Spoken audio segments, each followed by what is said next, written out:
Hello everyone, एक बार फिर से आपका स्वागत है हमारे इस चैनल पर। आज हम आपके लिए लेकर के आए हैं टैक्स से रिलेटेड एक बहुत ही इंपॉर्टेंट टॉपिक, जहां पे हम बात करेंगे टैक्स प्लानिंग की कि किस मेथड के थ्रू आप टैक्स प्लानिंग कर सकते हो, कौन कौन से मेथड्स होते हैं जिसके थ्रू आप टैक्स प्लानिंग कर सकते हो।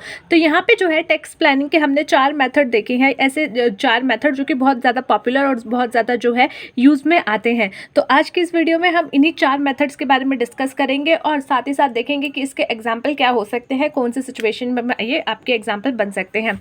तो टॉपिक शुरू करें उससे पहले अगर आपने अभी तक हमारे चैनल को नहीं किया है सब्सक्राइब, तो कर लीजिए चैनल को सब्सक्राइब, साथ ही में बने हुए छोटे से बेल आइकन को प्रेस कर दीजिएगा ताकि जितनी भी फ्यूचर में आने वाली वीडियोस होंगी उसका नोटिफिकेशन आप तक सबसे पहले पहुंच जाएगा। So let's talk about the first one, that is your short term tax planning.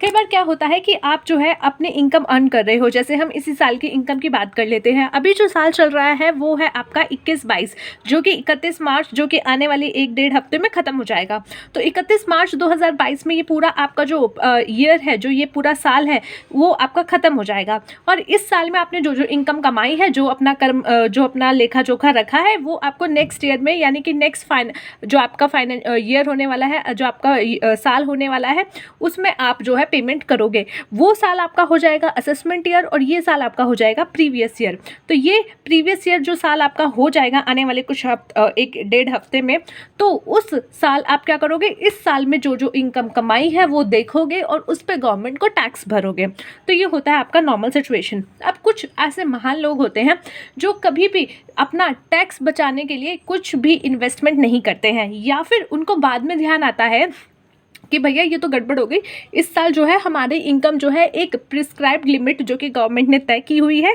कि इस लिमिट से ऊपर अगर आपका इनकम जा रहा है तो आपको टैक्स भरना पड़ेगा। तो रिसेंटली अगर देखा जाए तो वो आपकी बेसिक एग्जम्पशन लिमिट जो है वो 2.5 लाख रुपए है। हालांकि 2.5 लाख से अगर 5 लाख तक आपकी इनकम है, तो अगर 5 लाख भी आपकी इनकम है तो भी आपको जो है टैक्स नहीं पे करना, क्योंकि 5 लाख तक की इनकम पर भी क्या किया हुआ है, आपको रिबेट का ऑप्शन मिला हुआ है। रिबेट का ऑप्शन क्या होता है, आम भाषा में बोला जाए तो डिस्काउंट का ऑप्शन। तो उस सिचुएशन में भी क्या है, अगर 5 लाख की इनकम है तो भी आप एक तरीके से स्ट्रेस फ्री हो जाते हो, because you don't have to pay any tax. तो उस सिचुएशन में आपके लिए जो है ठीक है। लेकिन जैसे ही वो 5 लाख 1 रुपये बन गया ना, तो यानी कि जो 2.5 लाख का बेसिक एग्जाम्पशन है उसके ऊपर का पूरा अमाउंट, यानी कि आपका 2.5 लाख रुपए और प्लस 1 रुपये, वो सारा अब टैक्सेबल हो जाएगा। मैं 2.5 लाख रुपए क्यों बोल रही हूँ, देखिए समझिए, गवर्नमेंट ने क्या कहा हुआ है कि 2.5 लाख रुपए तक तो जो है बेसिक एग्जाम्पशन है, जीरो टैक्स है, यहाँ पे आपको कोई टैक्स नहीं देना। उसके बाद जो 2.5 से 5 है, फिर आपके पास एक रिबेट का जो है 5% का बन के आता है।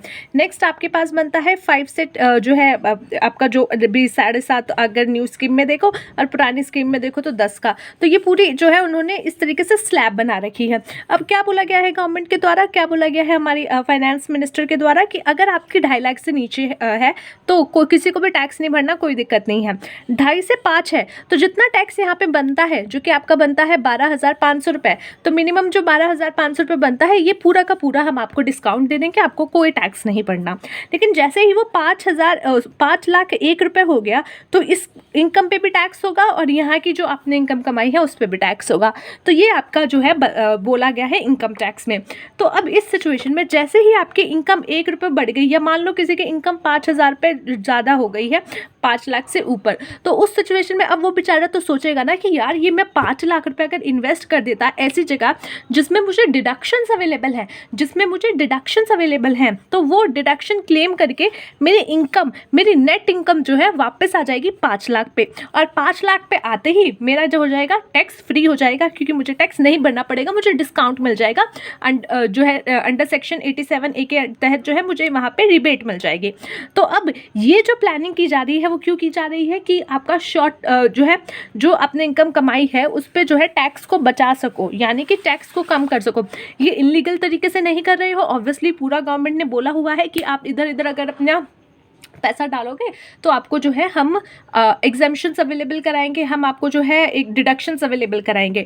तो डिडक्शन अवेलेबल हो जाती है। तो उस टाइम पे जहाँ पे आपको पता चलता है कि भाई इस साल मेरी इनकम ज़्यादा हो गई है और वहाँ पे आप अपना टैक्सेबल इनकम रिड्यूस करना चाहते हो, और at the end of the year आपको ये बात समझ आ रही है, और तब आप कुछ इन्वेस्टमेंट कर रहे हो, तब आप कुछ ऐसा कर रहे हो कि आप वो जो है टैक्स को बचा सको। तो that is your short term tax planning, that is called your short term tax planning. तो शॉर्ट रेंज टैक्स प्लानिंग का मतलब होता है means the planning thought of and executed at the end of the income year, यानी कि जिस साल की वो इनकम्स आपने कमाई है तो उस साल की इनकम कमाने के आखिरी में जब साल ख़त्म होने वाला है तब आप उसको परफॉर्म करते हो या तब आप उसके बारे में सोचते हो और क्या करते हो, उसको एग्जीक्यूट करते हो। मतलब आपने सोचा और फिर आपने एग्जीक्यूट किया ताकि आपकी जो है उस साल की ये जो टैक्सेबल इनकम है वो कम हो जाए इन a legal way, in a legal way. तो लीगली चीज़ें बता रहे हैं, इनलीगल नहीं बताएंगे। Next come to your long term tax planning. अब लॉन्ग टर्म टैक्स प्लानिंग क्या होती है? दूर की सोचने वाले कुछ लोग होते हैं जो दूर की सोचते हैं। जैसे कुछ लोग होते हैं कि यार मैं तो टैक्स पे कर दूंगा पर बहुत आने वाले समय बाद मेरा बच्चा पता नहीं ठीक तरीके से परफॉर्म कर पाएगा या नहीं, इस जालिम दुनिया में वो कमा पाएगा या नहीं, या फिर जो है उस टाइम पे क्या पता मोदी जी ना हो, कोई और सरकार हो, तो क्या पता और ज़्यादा टैक्स हो या अभी जो है उससे बहुत ज़्यादा बढ़ा हुआ टैक्स हो या कुछ भी हो। तो ऐसी सिचुएशन में वो क्या सोच रहा होगा कि यार मैं क्या करता हूँ, कुछ ऐसा ट्रांसफ़र कर देता हूँ, कुछ ऐसी चीज़ें ट्रांसफ़र कर देता हूँ मेरे बीवी बच्चों के नाम पे जो कि आगे चल के उनको बेनिफिट देगी और वहाँ पर मेरा टैक्स प्लानिंग होगा। कैसे, इसको ज़रा थोड़ा सा समझते हैं। देखिए यहाँ एक पर्सन है, ठीक है, यहाँ एक पर्सन है, ये है जेठा, मिस्टर जेठा, ठीक है, गुजराती भाई हैं और ये काफ़ी ज़्यादा समझदार हैं। और ये है इनकी वाइफ, ठीक है, ये डांडिया इनके हाथ में है क्योंकि हमेशा तैयार रहती हैं। प्लस ये है इनका एक बेटा और ये अभी माइनर है, ठीक है, ये माइनर है यानी कि अब इसने 18 की एज जो है नहीं पार की है। अब मिस्टर जेठा के पास ना बहुत सारे शेयर्स पड़े हुए हैं, बहुत सारे क्या पड़े हुए हैं, शेयर्स पड़े हुए हैं। और शेयर्स में आपका जो है एक लिमिट प्रेस जो है के बाद आपके जो है उस पर भी टैक्स लगता है, चाहे शॉर्ट टर्म हो या लॉन्ग टर्म हो, तो वो हम अभी यहाँ डिस्कस नहीं कर रहे हैं। अब इन्होंने क्या सोचा कि ये जो शेयर है मैं क्या करता हूँ, ये शेयर मैं ट्रांसफ़र कर देता हूँ अपने बीवी बच्चों के नाम पे। अब जैसे ही ये शेयर इनको ट्रांसफ़र करेंगे तो इस शेयर से होने वाली जो इनकम होगी ना, ध्यान रखिएगा, इस शेयर से होने वाली जो इनकम होगी ना वो भी इन्हीं के जो है कमाए गए पैसों में जोड़ी जाएगी, जिसको आप क्लबिंग में पढ़ेंगे कि जब आपकी इनकम क्लबिंग की जाती है, कौन कौन सी सिचुएशन में क्लबिंग होती है। या फिर जैसे माइनर की कोई इनकम आ रही है और आपने कुछ ट्रांसफ़र किया था उससे इनकम आ रही है तो वो आप ही के जेब से जाएगा, उसका टैक्स भी, ऐसा नहीं है माइनर की जेब से जाएगा।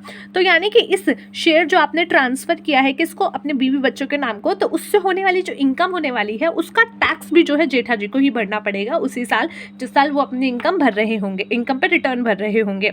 तो वो वहाँ दिखाएंगे कि ये मेरे बीवी बच्चों की इनकम आई है और ये मैंने इनको शेयर ट्रांसफ़र किया था उससे आई है।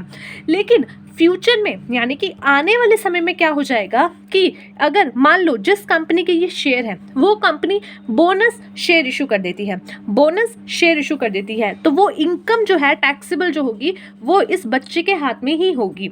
और जो है सपोज कि इनसे जो है जो इनकम इनको मिली, यानी इस शेयर जो इन्होंने इनको ट्रांसफ़र किया था उससे जो इनकम इनको मिली जिस पर टैक्स इसने भरा, ठीक है, टैक्स इसने भरा, पर उससे इनकम को इसने आगे चल के कहीं लगा दिया और वहाँ से भी इसको इनकम आई, तो वो इनकम इसके हाथ में टैक्सेबल होगी, ना कि इसके हाथ में, ना कि पप्पा जी के हाथ में, बच्चे के हाथ में ही टैक्सेबल होगी।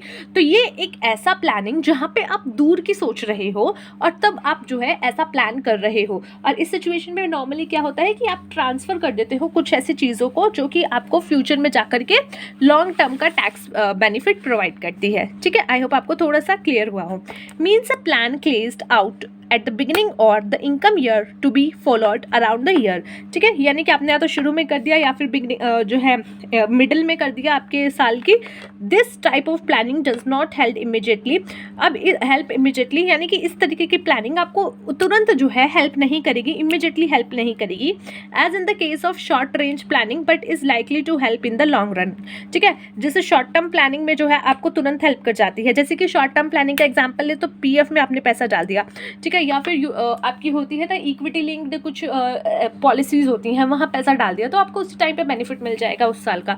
लेकिन लॉन्ग टर्म में ऐसा नहीं होता, जब कि आपने ट्रांसफ़र कर दिया उसी टाइम आपको बेनिफिट्स मिल रहे हैं, ये आने वाले काफ़ी समय बाद आपको बेनिफिट्स मिलेंगे। Now come to your permissive tax planning.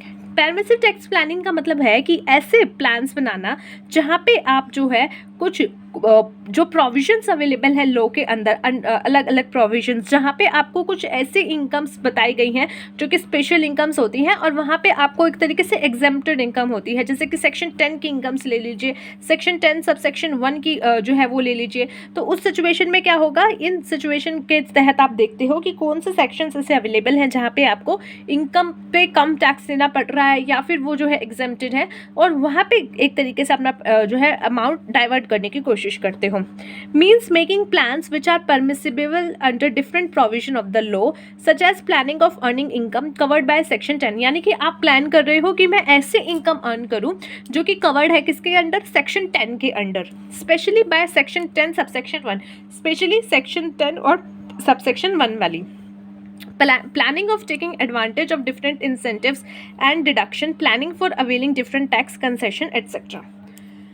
Next is your purposive tax planning. अब ये क्या होती है? पर्पसिव टैक्स प्लानिंग का मतलब होता है means making plans with specific purpose to ensure the availability of maximum benefit to the assessee through correct selection of investment, making suitable programmes for replacement of assets, varying the residential status and diversifying business activity and income etcetera. यानी कि एक तरीके से जो आपकी law में लिखा गया है उसको आप इंटेक्चुअली यूज़ करते हो, आप उसमें अपना सोच विचार करते हो कि आपको जो है लॉ के अंदर कौन कौन से ऑप्शंस अवेलेबल हैं। ठीक है, अब उन ऑप्शंस में से मैं कौन सा यूज़ कर सकता हूँ कि मुझे मैक्सिमम जो है टैक्स बेनिफिट मिल सके। तो that is your purposive tax planning. तो ये थे आपके 4 तरीके के बहुत ही ज़्यादा जाने माने methods of tax planning.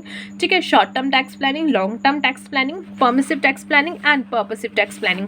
I hope आपको समझ में आया हो, और एग्जाम के पॉइंट ऑफ व्यू से इंपॉर्टेंट है, आपको बहुत ज़्यादा पूछा जा सकता है टैक्स प्लानिंग के बारे में। जहाँ डिस्कशन किया जाएगा वहाँ मेथड्स भी पूछे जाएंगे कि मेथड्स क्या है टैक्स प्लानिंग करने की, आप कैसे कैसे कर सकते हो। सो मिलते हैं नेक्स्ट वीडियो में एक अगले टॉपिक के साथ। तब तक के लिए take care of yourself and take care of your health.